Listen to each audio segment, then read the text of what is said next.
Now, there might be times in a campaign where the player characters are trying to find out certain information, and there are ways to do that already in the game. They could do recall knowledge, even if they need to do it multiple times in order to try to find the information. They can also just kind of do some things in downtime, and maybe you, as the game master, would just have them roll religion or occultism or arcana or nature or whatever skill might be relevant and just let them succeed. However, if you want a subsystem that gives you a little bit more structure, maybe creates a different atmosphere at the table, maybe has the player characters do something that they don't normally do, well, the optional research subsystem might be for you. I think it's very interesting. I do like it. And let's go ahead and talk about it. So my name is Don.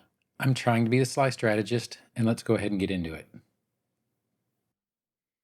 So in the research subsystem, characters earn research points, or RP, which allow them to discover new information or reap other advantages upon reaching certain milestones. Now, you might recognize maybe a little theme here on some of the optional subsystems, in that it is always about performing certain actions to reach certain thresholds or milestones in order to accomplish a task. But you could employ this subsystem when the characters are under a deadline, competing with other research teams, or contending with an external circumstance that could prematurely halt or hinder their investigation. If none of these things apply, or the knowledge they need isn't quite so exhaustive, then you can simply use recall knowledge from the core rulebook. As with recall knowledge, the characters can keep rolling until they exhaust the information available, and in a lot of cases, this would not be required or necessary.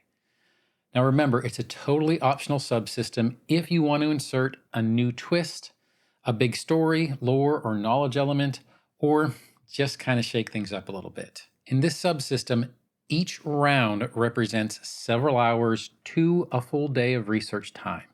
During each round, characters engage in research exploration activities to amass research points, or RP.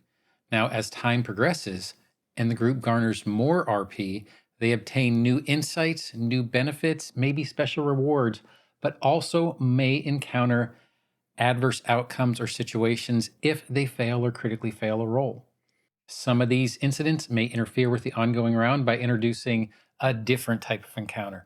It could be a social encounter where they have to maybe argue with some guards as to why they might be in the room they're in, or maybe with a government official who is wondering why they're in the records room. Or it might be rolling for initiative against a protector, but all of these things will disrupt the research activity. Now we'll go ahead and throw this on the screen, but this is the basic description of the research activity. So it is the research activity. It does have the concentration, exploration, and linguistic trait. And it basically describes that you comb through the information to learn about the topic at hand. You choose your research topic, section of the library, or other division depending on the form of research, and attempt a skill check. The skills to use and the difficulty class for the check depend on the choices you make.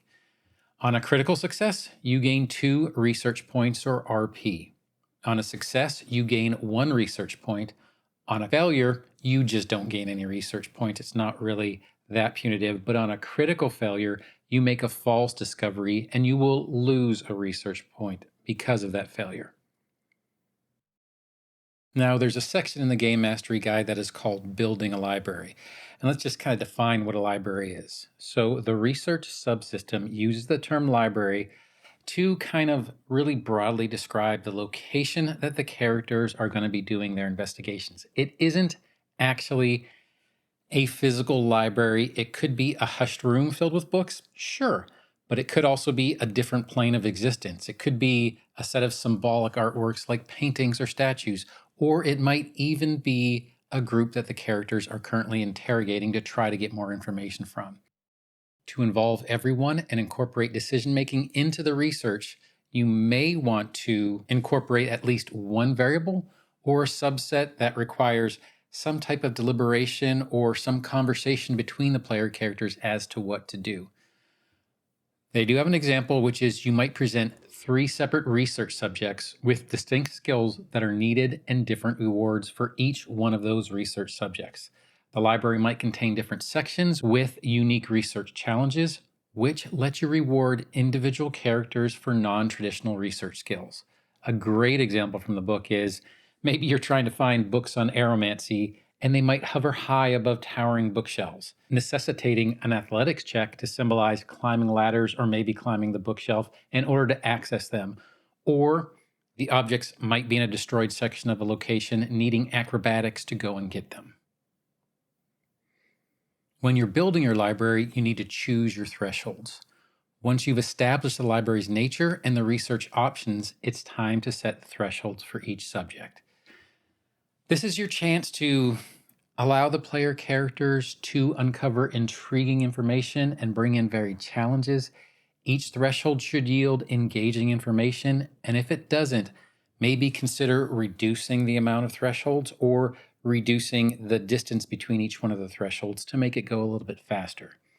Now, thresholds can alter the library state. It can disclose information. It can bestow rewards, like an ancient, uncommon, or rare feat or spell found deep in the library.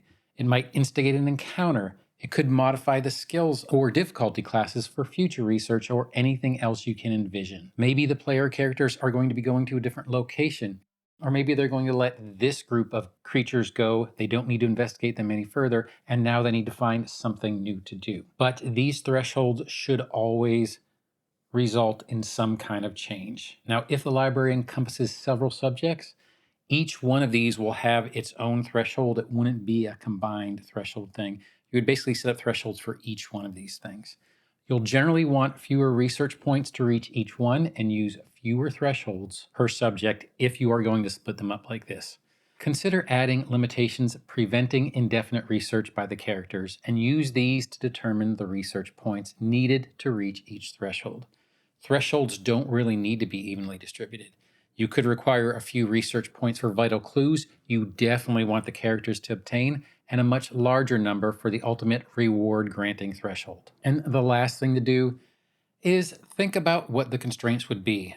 What would prevent the player characters from researching however long they wanted to, and use that to determine how many research points are needed for each threshold.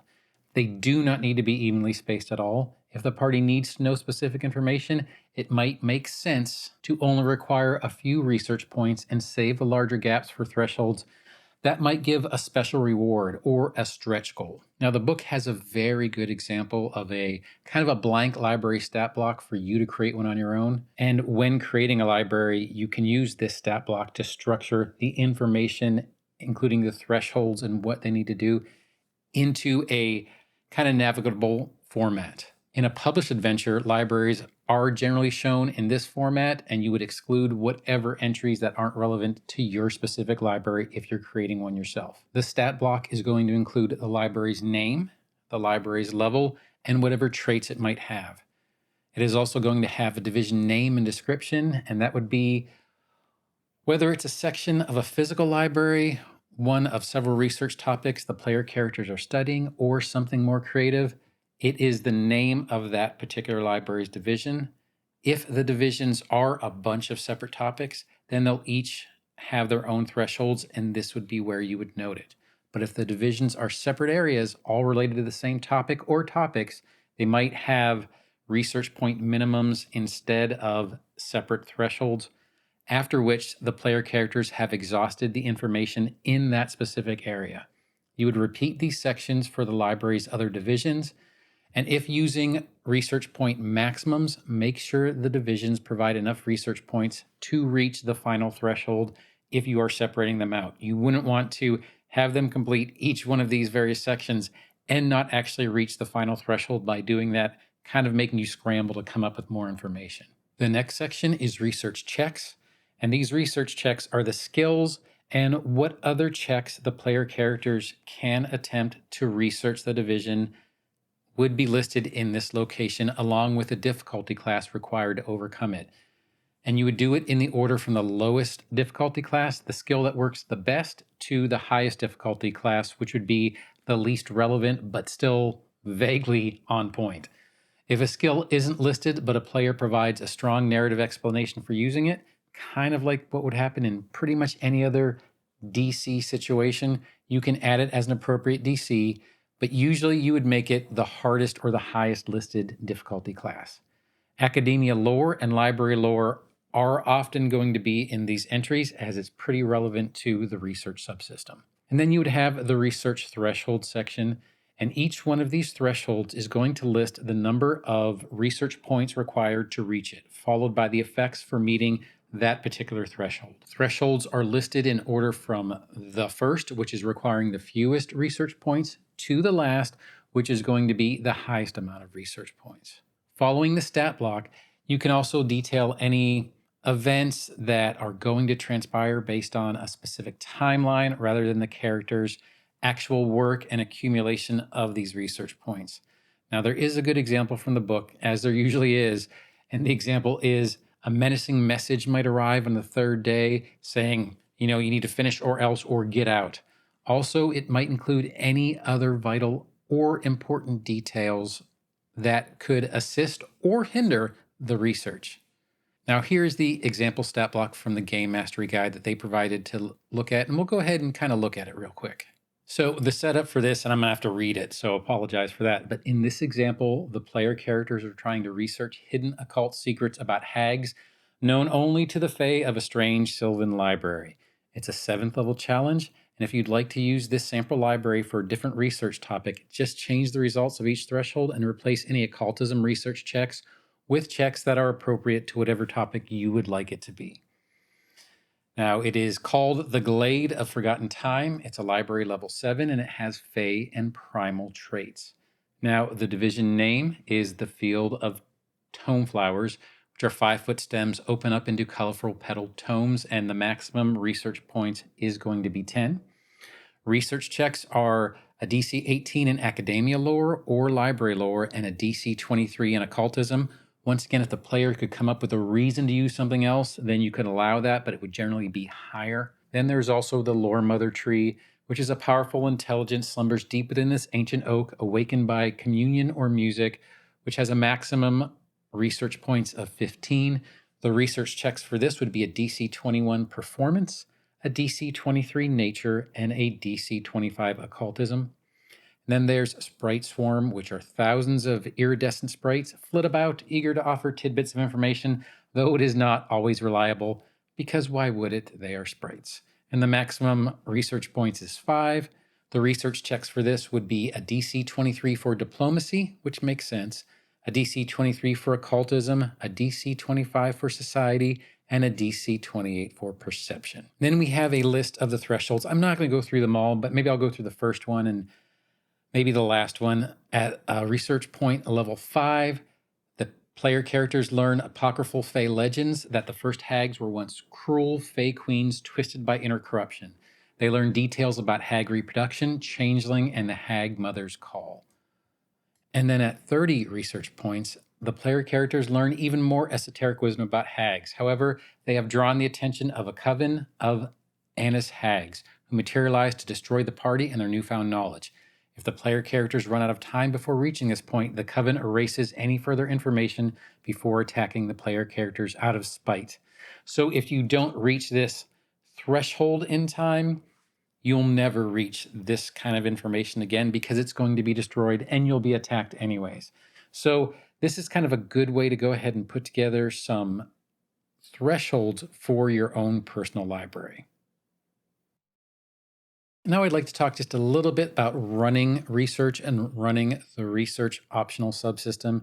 And that is when operating the optional research subsystem, keep in mind that 2 elements that determine the speed and structure of the research are the duration of each research round and the research thresholds. Use these 2 elements together to enliven the session, make it feel more real to the players, and it can also just kind of be a change of pace. Now, ideally, the player characters should be aware of the pressure to complete the research. If there is no time pressure or there is no real reason to get this research done in a timely manner, then maybe a recall knowledge or a downtime check might be more appropriate. Now, heightening the suspense by using these thresholds are going to make it feel a little bit more real, some more anticipation, make it actually kind of give you the thrill of the combat without the combat. Now, as long as the players obtain the information they're after, it's okay if they don't uncover everything the library has to offer. And in your thresholds, make sure that you have a realistic goal for the information that they need. In fact, you might purposely design a scenario that only allows the characters enough time to gather some of a list of special rewards. And then you were kind of forcing the players to prioritize their research based on their preferences for rewards. Now, I hope you like this guide on the optional research subsystem. It's yet another one that I do like. It's kind of hard for me to say that I don't like some of these optional rules. This one wouldn't be one that you use a lot. In a lot of cases, in truth, research knowledge is going to give them the information just fine, or even a downtime rule just to see if they could gather the information in a day or two. But if you do want a change of pace, or you want something to feel important to the story, maybe kick it into the research subsystem optionally and allow them to actually do the work and make it feel like a little bit of work. And that way the reward at the end might be a little bit better. Now, I do hope you enjoyed this video. I did enjoy making it.